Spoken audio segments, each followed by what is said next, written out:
Assalamualaikum warahmatullahi wabarakatuh. Kita akan bahas salah satu aplikasi dari induksi elektromagnetik yang lainnya, yaitu transformator. Transformator merupakan suatu alat yang digunakan untuk mengubah tegangan listrik. Jadi ada dua kondisi di sini. Jika trafo membuat tegangan menjadi lebih rendah, itu disebut dengan trafo step down. Kemudian ada lagi kalau trafonya itu membuat tegangan menjadi lebih tinggi, namanya trafo step up. Jadi ada step down dan step up, gitu ya. Sementara itu persamaannya, tegangan primer pada sebuah trafo dibandingkan tegangan sekunder sebuah trafo sebanding dengan jumlah lilitan primer dibanding dengan jumlah lilitan sekunder. Kemudian trafo ini akan dihubungkan dengan bagian primernya dihubungkan dengan pembangkit AC. Kemudian bagian sekundernya yang dihubungkan dengan peralatan listrik nih ya, nggak baca lampu. Kalau dilambangkan dalam sebuah rangkaian, nanti trafo gini lambangnya.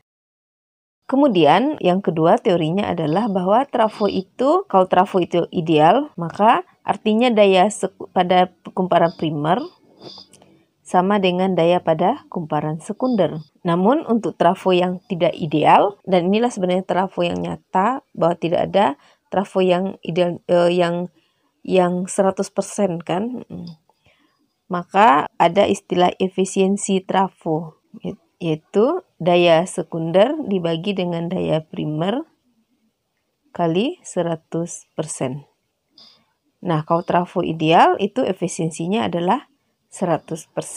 Kemudian di sini kamu juga masih ingat mungkin bahwa daya itu merupakan tegangan dikali dengan kuat arus listrik. Biar lebih paham, kita lihat contoh soal ini. Sebuah trafo, arus primer dan sekundernya masing-masing 0,8 dan 0,05 ampere. Berarti ini adalah arus primer, yang ini I sekunder. Lalu jika jumlah lilitan primer ini N primer dan jumlah lilitan sekunder, jadi ini adalah N sekunder, berapakah efisiensi dari trafo? Jadi efisiensi adalah seperti rumus tadi, daya sekunder dibagi daya primer dikali 100%.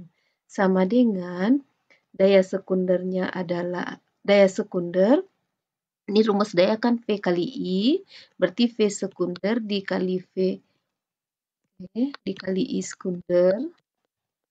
I sekunder dibagi V primer dikali I primer kali 100%.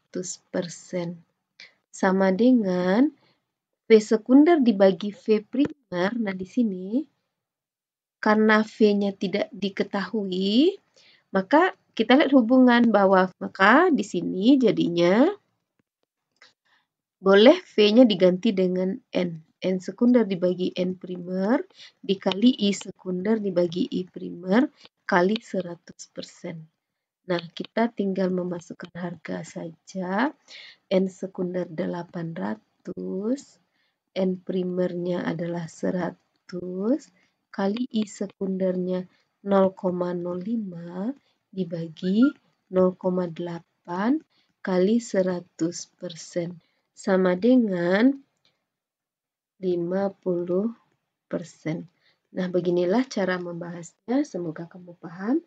Assalamualaikum warahmatullahi wabarakatuh.